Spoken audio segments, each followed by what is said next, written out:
é o belo?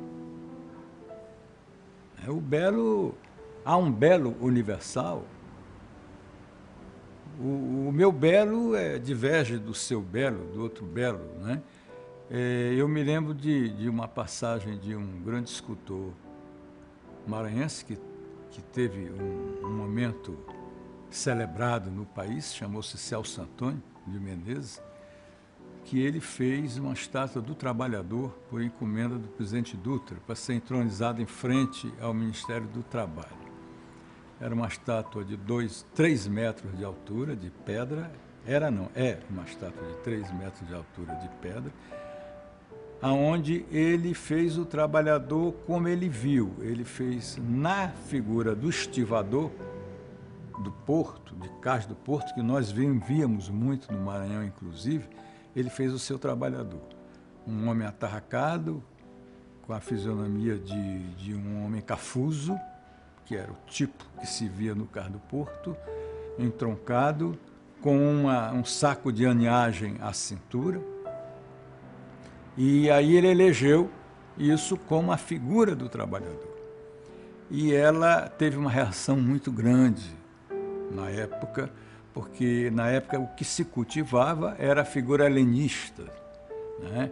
Era os deuses gregos, né? Com curvaturas, com sinuosidade, cintura fina, né? O peito com grande amplexo, forte, esbelto. E o Celso Antônio fez o homem brasileiro, né? E isso criou uma grande discussão na época sobre o valor da arte. O que é o belo?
O Mané tem um quadro chamado Tocador de Pífaro. É um garoto com um bonezinho, uma túnica azul, uma calça vermelha, né, tocando pífaro. Aquele azul da túnica não existe. A fotografia não consegue captar aquele azul. É azul escuro, não sei, é preto, não é preto, é mais para azul. É uma cor realmente extraordinária. E o frescor das tintas que os quadros apresentam é uma coisa notável. Quer dizer, a fotografia de um quadro é uma coisa, o quadro em si nos transporta, tira de nós as melhores emoções que nós temos, né? Nos comove, e essa é a função da arte, é comover. Me perguntam, o que é arte? Qual é a qualidade? Qual é o quadro que eu escolho para levar para minha casa? É o que o crítico fala, é o que o curador me apresenta, é o que está na moda? Não. A arte é do que você gosta. Eu olho para um quadro, eu gosto daquela pintura, eu gosto daquela escultura, eu gosto. Então, não há coisa melhor que o meu gosto pessoal. Eu gosto disso. Pode ser até que amanhã eu mude o meu gosto. Eu evolua ou involua, como se diz. Mas o que vale é o meu. Eu quero levar para minha casa o que eu gosto e não o que as pessoas dizem que é bom, né? Então, a arte, ela tem que comover. Eu tenho que olhar para a peça de arte e achar bonita, me transportar, ter ter uma reciprocidade entre ela e eu.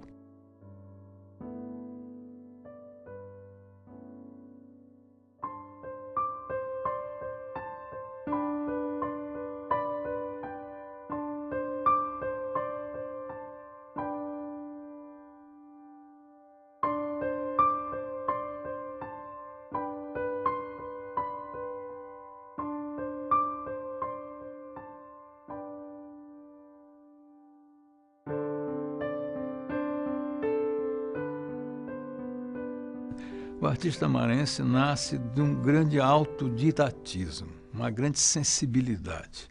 Eu não sei o que é, porque raros tiveram a oportunidade de cursar escolas superiores de artes, as chamadas escolas de belas artes, que nós nunca tivemos no Maranhão, o que é uma falha. Nós tivemos momentos excepcionais, mas individuais, né? Pessoas que praticaram uma arte de altíssima qualidade, né? E que, de certa forma, influenciaram outras.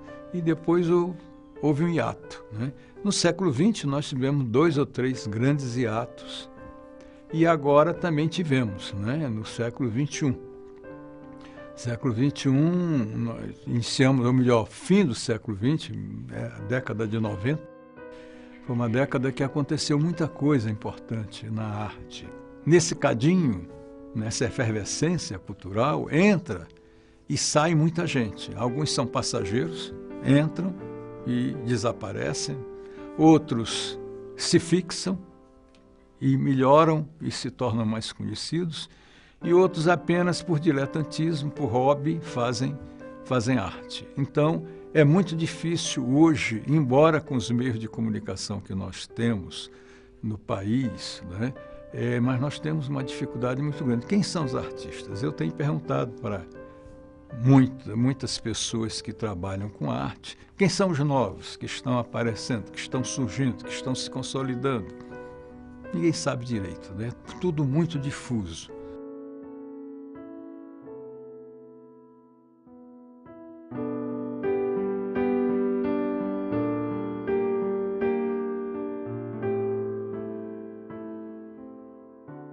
O século XX começa com alguns artistas excepcionais. O Maranhão herdou muito da cultura portuguesa, que era forte numa cultura literária. O português, Portugal, não tinha uma arte plástica de expressão. Eles tinham alguma coisa de gravura, né, que eles traziam da Holanda, graças à relação que havia entre as colônias judaicas de Portugal e da Holanda, né? E os holandeses, Países Baixos, produziam gravuras as melhores do mundo, né?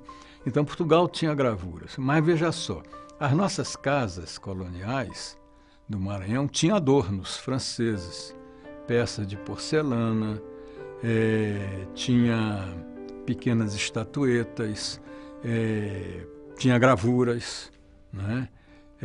Porcelana de Sèvres, coisa desse tipo. Mas pintura, não, né? Nós tínhamos muito pouca pintura na nossa herança. Mas o Maranhão, apesar disso, ele teve pontualmente expressões muito fortes, nacionais, nas artes plásticas.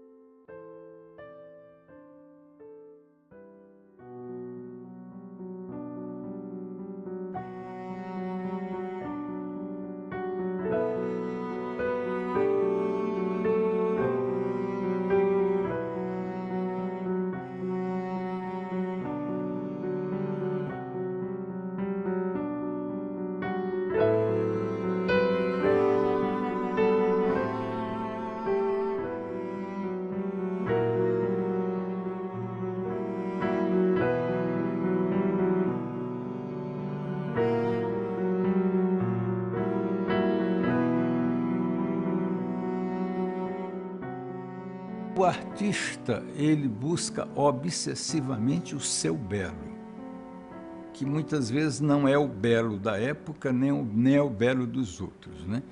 Eu posso dar um exemplo. Eu conheço um artista no Maranhão que eu reputo como um dos melhores artistas da história do Maranhão, que é um homem simples, chama-se Edson de Jesus Mondego. Mondego, quando ele desenha de uma maneira muito simples, muito fácil. Os desenhos saem despojados de qualquer preocupação, de perfeição, né? E não há ninguém no Maranhão que consiga apreender o figurativo do maranhense, relaxado, encostado, com as pernas cruzadas, pé na parede, como o Mondego.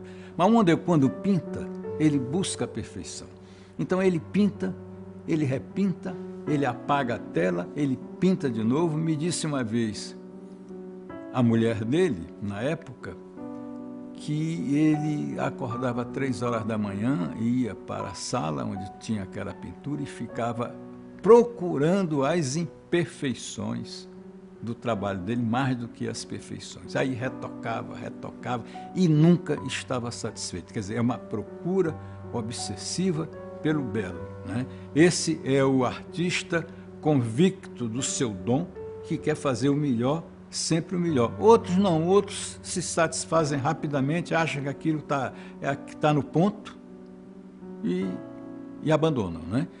Mas há outros que sempre estão procurando a perfeição, estão se atualizando, estão se modificando, estão crescendo, né, a cada dia.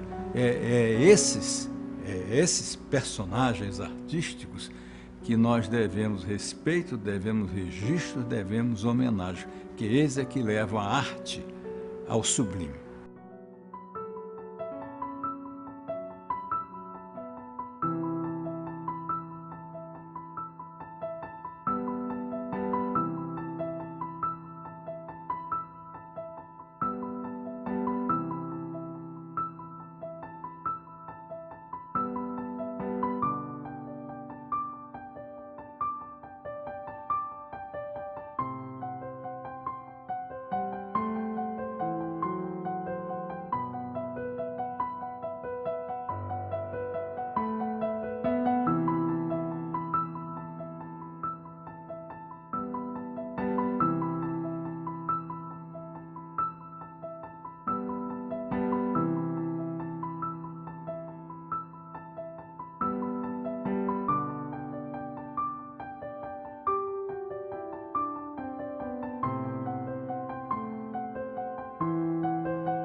nunca teve uma arte peculiar, uma arte sua, né? Ele sempre entrou de forma tardia na arte que se produzia no mundo e no Brasil, né? Ele nunca foi capaz de criar uma arte sui generis, uma arte que se possa dizer, isto é arte maranhense. Isso não aconteceu. Mas, independentemente disso, dentro dos conceitos de arte das determinadas de qualquer época, nós tivemos artistas extraordinários que fizeram artes premiadas no Brasil, reconhecidas, celebradas, homenageadas pelos museus, pelas escolas nacionais de belas artes, pelos salões nacionais de belas artes, né? O maranhense, ele tem um problema grande, é porque nós não temos uma escola de belas artes. Nós temos pequenos cursos de arte elementar, que alguns artistas com muita boa vontade tentam instruir outras pessoas que têm dom, que são autodidatas, a construírem as suas obras, né? O Maranhão, paradoxalmente, na minha opinião, produz uma boa arte sem ter um aprendizado técnico da arte plástica. O maranhense é um autodidata. Por que ele é um autodidata?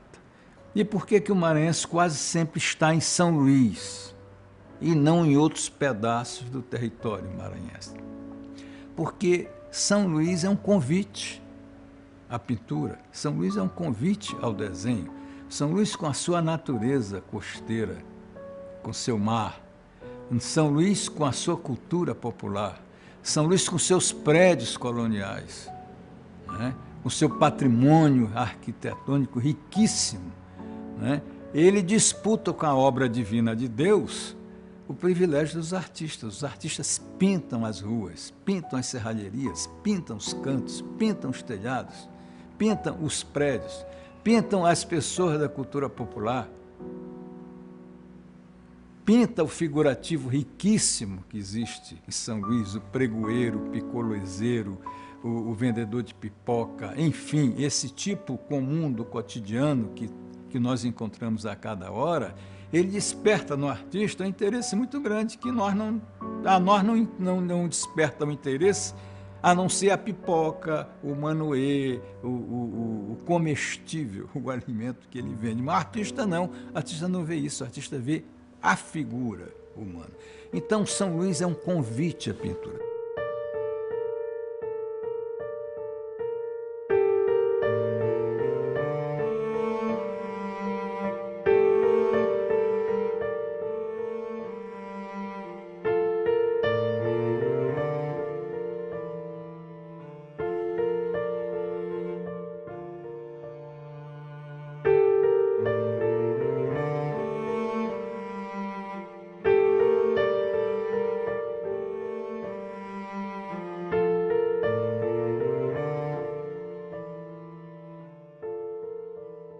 O Maranhão precisa desse registro. O Maranhão tem coisas muito boas, mas guardadas, hermeticamente fechadas.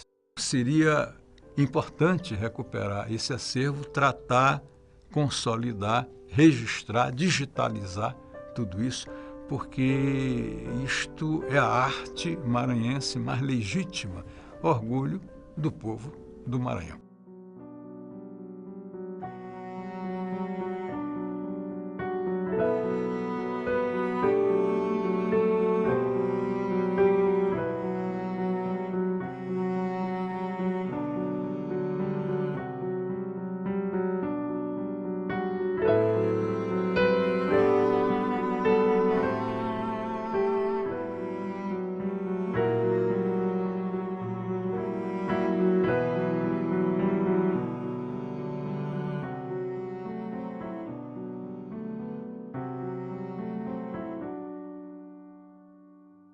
O colecionador é importante para preservar um pouco desta obra que se faz no cotidiano e que se perde no cotidiano e legá-las aos estudiosos da arte amanhã, aos estudantes de arte plástica das universidades ao povo em geral, na medida que se fazem exposições. O Maranhão, lamentavelmente, tem tido poucas exposições dos artistas maranhenses. A arte você precisa se educar com ela, se acostumar com ela, ter empatia com ela. Então você tem que vê-la, você tem que apreciá-la. E na medida que você vê, aprecia, você começa a comparar uma arte de um artista com outra arte, uma pintura figurativa com uma pintura abstrata e assim por diante. Você vai começando a formar o seu conceito pessoal de qualidade, né, dessas obras. E você vai começando a gostar também dessas obras. Você tem que vê-las. Se não vê, né, então você tem que vê-las. Então, tem que haver espaços de exposição. Isso, para o colecionador, é muito difícil, porque o colecionador geralmente é uma pessoa solitária, que guarda nas suas paredes e muitas vezes debaixo da cama, dentro de banheiro, guardados de qualquer maneira o que ele possui, porque não tem mais espaço para preservar, e o grande público não conhece isso que existe, que é uma preciosidade, é uma raridade. Então, aí entra o museu, né, que deve adquirir essas coleções, as galerias, as casas de cultura, para mostrá-las à população, para mostrar que essa arte existiu, existe e, com certeza, existirá no futuro.